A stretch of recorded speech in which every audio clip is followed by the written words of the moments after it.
À Los Angeles, des légistes essaient de retrouver un mannequin disparu pendant une séance photo. Dans le nord-ouest des États-Unis, des policiers poursuivent un criminel qui choisit toujours ses victimes près de la même autoroute. Pendant ce temps, des détectives américains enquêtent sur un double homicide qui les conduit jusqu'en Europe. La mission de ces experts est d'entrer dans l'esprit des tueurs pour, enfin, mettre un terme à leur obsession meurtrière.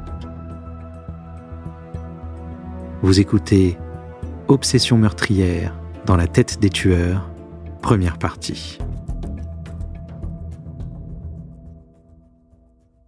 À Los Angeles, la capitale de l'image, une jolie femme peut être très facilement projetée sous les feux de la rampe. Mais tel n'est pas toujours le cas. En novembre 1995, une jeune femme se rendit à une séance de photos et disparut.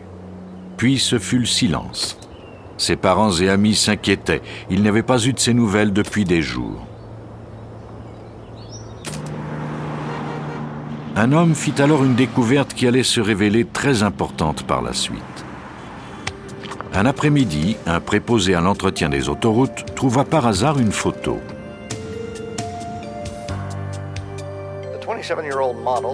Quelques jours plus tard, il revit le même visage à la télévision. Elle s'appelait Linda Sobek. Elle était mannequin à Hermosa Beach et avait disparu 5 jours plus tôt. Il décida alors d'appeler la police. Le préposé à l'entretien indiqua à la police l'endroit où il avait trouvé la photo. Ils y découvrirent d'autres photos, les pages déchirées de l'agenda de Sobek et une trousse de maquillage. Ils découvrirent également un élément qui leur donnerait peut-être une piste.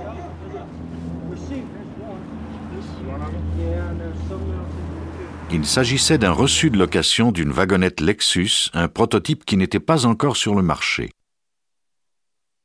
Un certain Charles Radburn avait signé le reçu le 16 novembre, le jour même de la disparition de Linda Sobek.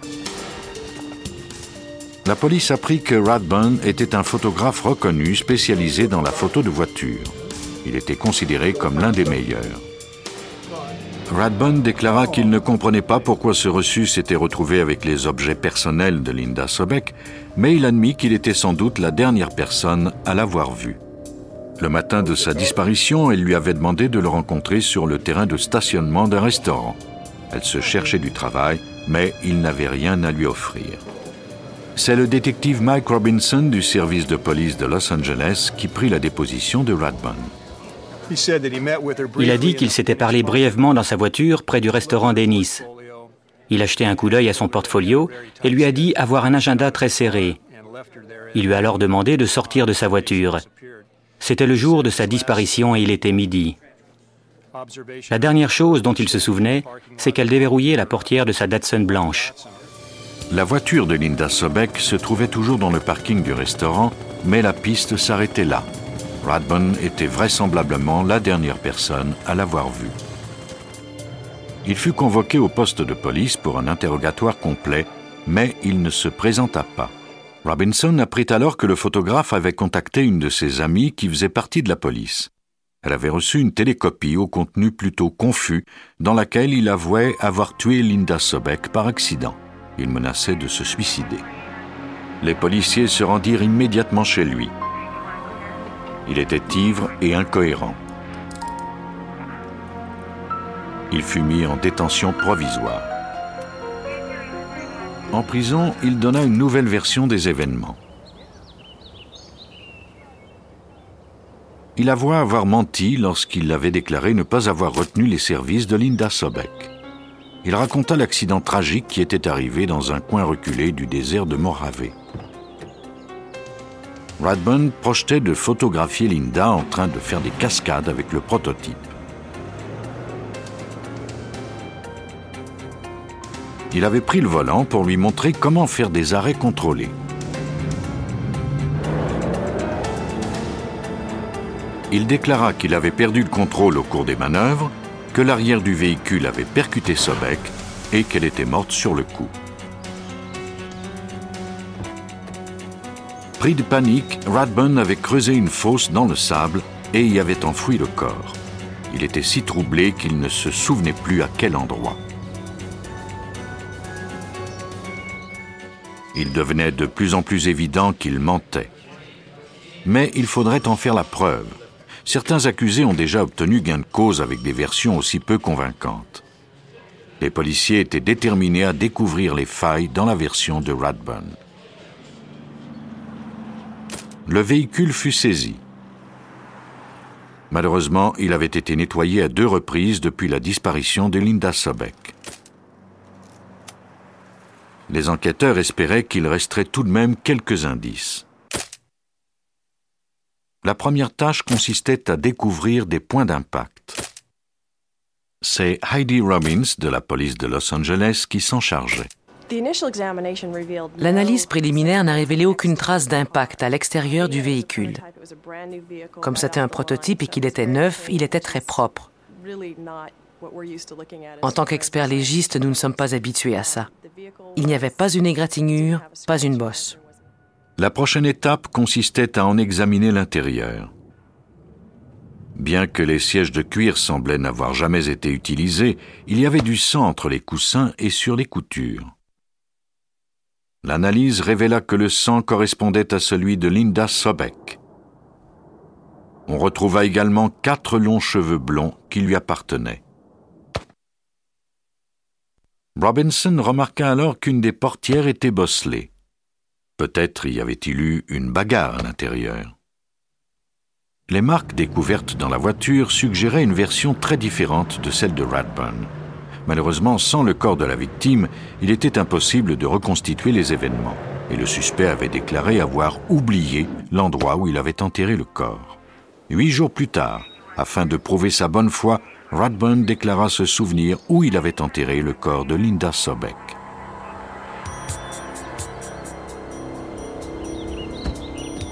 Il entraîna l'équipe de recherche vers un ravin escarpé situé à 60 km de l'endroit où avait eu lieu la séance de photos. Après une semaine sous terre, il n'y aurait sans doute plus beaucoup d'indices à recueillir. L'équipe de Heidi Robbins retira avec soin le corps de la fosse sous la supervision d'un anthropologue légiste. Chaque pierre fut numérotée. On retira la terre centimètre par centimètre avant de la tamiser et de l'envoyer au laboratoire. Après 8 heures de travail, les enquêteurs disposaient enfin du corps de Sobek. Il gisait à 60 cm sous terre. À leur grande surprise, il était encore en bon état. Le corps n'était pas tellement décomposé. Je crois que la température fraîche à cette altitude et le fait que le ravin où il se trouvait n'était pas tellement exposé au soleil ont fait en sorte qu'il a été comme réfrigéré pendant 9 jours. Les spécialistes commencèrent l'examen du corps. Si la voiture avait heurté la victime, il y aurait eu des blessures sur ses genoux. Mais ses jambes étaient intactes. Il n'y avait pas d'éraflure ni d'os cassés. Il y avait cependant des marques sur ses chevilles, comme si on les lui avait attachées. L'état de ses vêtements, l'absence de maquillage et les marques sur ses chevilles portaient à croire que Linda Sobek avait été victime d'un meurtre. La dernière photo de Linda Sobek fut prise sur la table d'autopsie. Des marques sur son cou indiquaient qu'elle avait été étouffée. Il y avait eu hémorragie oculaire. Elle avait sans doute été étranglée, mais elle ne s'était pas laissée faire. Son poignet était blessé, elle avait été ligotée. Encore une fois, ces éléments n'avaient rien à voir avec la déposition de Rathbun. Tout indiquait qu'il s'agissait d'un meurtre au premier degré. Mais Rathbun n'avait pas encore joué sa dernière carte. Il donna une 3e version des événements qui tenait compte des nouveaux indices.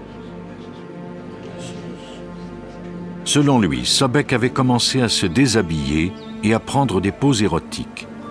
Elle essayait de l'aguicher, mais elle ne voulait pas qu'il prenne des photos d'elle. Il avait posé son appareil photo et ils avaient commencé à s'embrasser. Elle avait alors refusé d'aller plus loin. Après qu'il se soit calmé et qu'elle ait remis ses vêtements, Rathbun lui avait montré comment faire des cascades avec le véhicule. Et c'est à ce moment qu'avait eu lieu l'accident.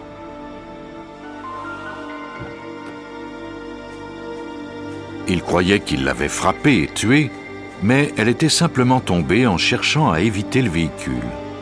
Elle s'était coupé le visage lors de sa chute. Il l'avait alors mise dans la voiture pour la conduire à l'hôpital et elle avait fait une crise d'hystérie. Elle le frappait et menaçait de le poursuivre en justice. Il avait essayé de la maîtriser, mais cela l'avait rendue encore plus agressive.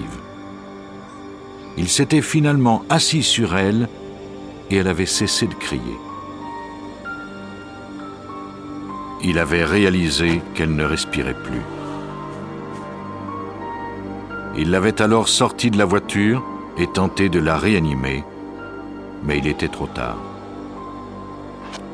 Selon Rathbun, les chevilles portaient des marques parce qu'il les avait ligotées afin de remettre le corps plus facilement dans la voiture. Il l'avait ensuite enterré. Si le jury croyait à cette version, Rathbun écoperait d'une peine d'homicide involontaire.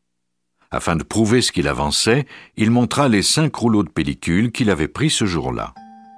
Il les avait laissés dans le désert après la mort de la victime et avait demandé à son frère d'aller les lui chercher. 4 des 5 rouleaux de pellicule contenaient des photos professionnelles de Linda Sobek. Les photos du 5e film, quant à elles, étaient très difficiles à distinguer. Rathbun expliqua qu'il avait photographié Linda Sobek alors qu'elle la guichait. Il en avait été si troublé qu'il avait utilisé un film déjà exposé. Sans s'en rendre compte, il l'avait photographié par-dessus des photos qu'il avait prises de l'intérieur de la Lexus. Le climat torride du désert avait aussi apparemment détérioré les photos en détruisant l'émulsion. Rathbun présenta 13 photos déformées d'une femme prenant des poses érotiques avec en filigrane les photos de l'intérieur d'une voiture. Il modifia à nouveau sa version des événements et expliqua pourquoi la victime était vêtue ainsi et pourquoi elle n'était pas maquillée. Les spécialistes examinèrent les photos afin de vérifier leur authenticité. Elles étaient trop endommagées pour servir de base à une argumentation. Il fallait d'abord déterminer s'il s'agissait bien de la Lexus et de Sobek, comme le déclarait Rathbun. Le détective Robinson apprit alors que plusieurs semaines avant d'emprunter la Lexus, Rathbun avait photographié le prototype d'une Oldsmobile. Le détective demanda au client de lui fournir les photos prises par Rathbun. Heidi Robbins apporta les photos doublement exposées ainsi que celles de l'intérieur de l'Oldsmobile au Centre national des forces policières et des technologies. Cette agence dispose d'une technologie de pointe dans le domaine du traitement de l'image. Les images furent insérées dans un ordinateur et retravaillées à l'aide d'un logiciel de graphisme. L'ingénieur Bill Repetto joua avec les contrastes afin d'obtenir une image plus précise. Ce qui nous intéresse, c'est de distinguer les parties du corps et du tableau de bord, par exemple. Une fois le travail terminé, Repetto superposa une photo du tableau de bord de l'Oldsmobile au négatif endommagé. Il voulait vérifier si la voiture qui apparaissait sur les photos était la Lexus ou l'Oldsmobile. On peut superposer des choses telles que le compteur de vitesse, le volant. Malheureusement, on ne peut pas voir le motif, le logo sur le volant. Mais cela correspond assez bien. Il ne nous a fallu que quelques minutes pour constater qu'il ne s'agissait pas d'une Lexus, mais plutôt d'une Oldsmobile. Repetto compara ensuite Linda Sobek à la femme dont on ne voyait pas le visage sur les photos. Il compara la robe que Sobek portait pendant la séance à un morceau de dentelle qui apparaissait sur les photos exposées 2 fois. Le motif de la dentelle lui faciliterait la tâche puisqu'il se répétait. On peut nettement voir un motif sur cette image. Il y a la forme d'une botte, un trait vertical, et il est plié vers la gauche et se répète ici. Les motifs de dentelle étaient différents. Il en était de même pour l'anatomie de la femme et celle de Sobek. Rathbun avait menti. Il fut jugé coupable de meurtre au 1er degré et condamné à la prison à vie sans possibilité de libération conditionnelle. Dès le début, le photographe avait éveillé les soupçons des détectives. Mais quand il s'agit d'un meurtre sans raison apparente, ces derniers doivent élargir leur champ de recherche. À Beaverton, dans l'Oregon, au lendemain de la Saint-Valentin en 1981, des agents de police furent appelés à une résidence située dans un quartier paisible. Ils y découvrirent le corps de Julie Ann Rates, 18 ans. Elle avait reçu 2 coups de feu dans la nuque avec une arme de calibre 32 alors qu'elle prenait la fuite. Le médecin légiste détermina qu'elle était morte entre 3 et 4 heures du matin. Les experts analysaient la scène du crime tandis que le détective Dave Bishop notait ses premières impressions. Il était évident que la victime connaissait son agresseur. La porte n'était pas verrouillée. Il y avait de la musique et il y avait 2 verres à vin dans l'évier. La police tenta de découvrir des indices sur l'identité du tueur. Malheureusement, il n'y avait pas d'empreinte digitale. Cependant, les spécialistes recueillirent des cheveux et des fibres. À l'étage, il semblait y avoir eu une lutte. Le lit était complètement défait. Les draps étaient par terre. Il était évident qu'on s'y était battu. Il y avait des taches sur les draps. Un homme dont le sang était de type B avait eu une relation sexuelle avec la victime. Les détectives interrogèrent plus de 150 amis et connaissances de la victime. Certains d'entre eux déclarèrent qu'un homme plus âgé qu'elle avait refait surface après plusieurs mois d'absence. Il travaillait dans un bar local. Il s'était vu à 2 reprises l'année précédente. Julie Ann Rates le trouvait un peu trop entreprenant et il lui avait demandé de s'en tenir à une relation d'amitié. Il s'appelait Randall Woodfield. C'était un athlète. Il avait même déjà fait partie de la Ligue nationale de football américain. Il était affable et amusant, mais ce n'était pas un enfant de cœur. Il avait été emprisonné pendant 3 ans à Portland pour un vol qualifié. Il était maintenant en période de probation. La police le convoqua pour un interrogatoire. Woodfield se rappelait vaguement de la victime, mais il déclara ne pas l'avoir vue depuis des mois. Woodfield parlait de son passé sans réserve. La police commença cependant à se méfier quand il refusa de soumettre des échantillons de ses cheveux et de passer le test du polygraphe. Après un interrogatoire de 7 heures, il accepta finalement que la police fouille son appartement. J'ai dit au détective de prendre les draps de son lit dès qu'ils arriveraient dans sa chambre parce qu'il y aurait des échantillons de cheveux et peut-être de sang. Il y avait bien des cheveux sur les draps de Woodfield.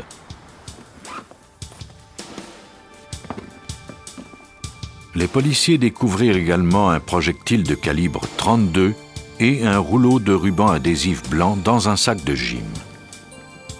À prime abord, cette découverte était plutôt anodine, mais les policiers avaient déjà découvert ce type de ruban lors de plusieurs viols et meurtres qui s'étaient produits le long de l'autoroute 5 2 mois plus tôt.